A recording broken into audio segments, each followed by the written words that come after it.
Voici maintenant la synthèse de la table ronde Innovation au service des seniors, présentée par Jean-Manuel Cupic, directeur adjoint de l'OCIRP.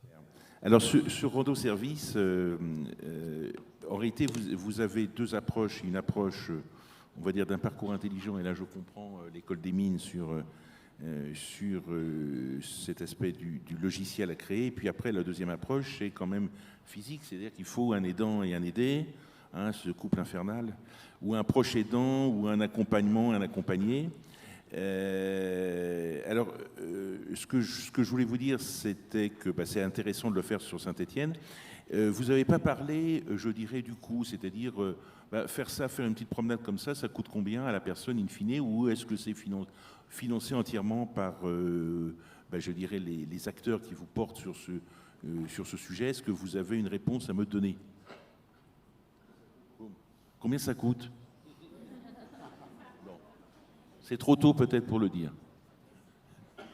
Si, excusez-moi, je vais quand même répondre juste pour la phase expérimentale avec les volontaires en service civique.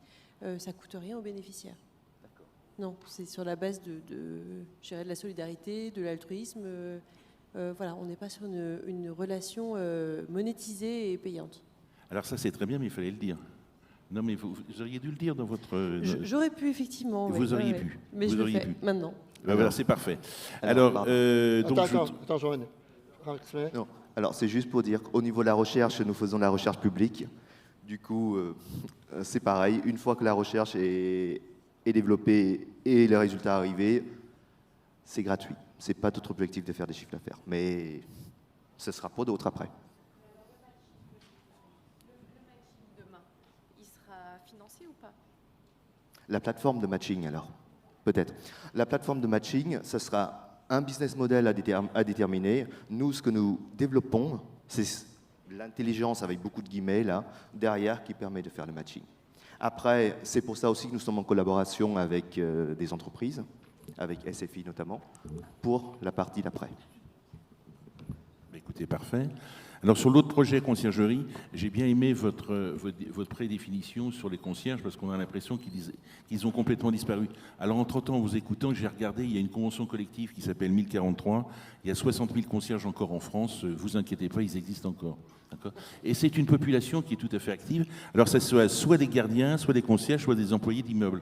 Mais je trouve que dans votre réflexion, vous devriez peut-être, d'une certaine façon, parce qu'on a compris que c'était une cyber-conciergerie, donc déportés, mais ceux-là, ils sont physiques, ils sont vivants.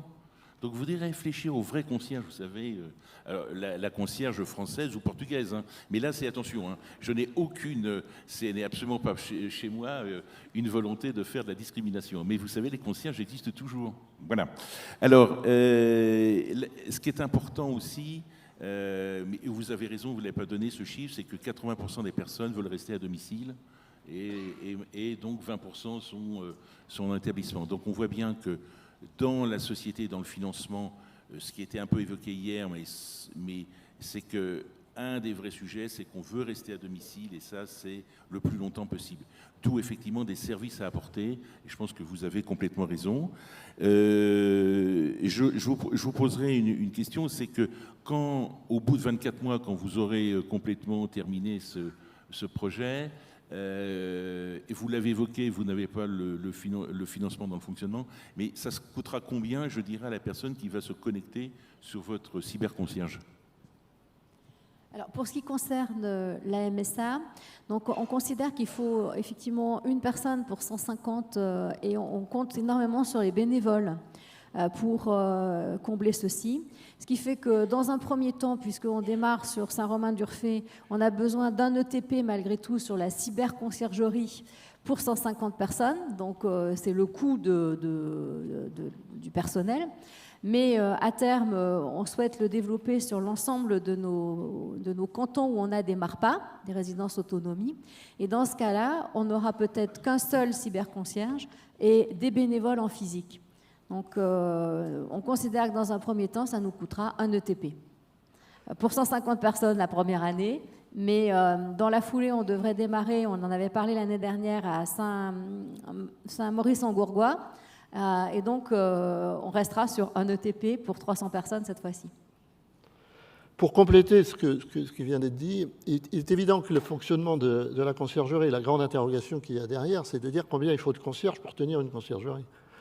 En clair, plus on a de conciergerie, plus la mise en commun des périodes de garde ou d'astreinte réduit les coûts.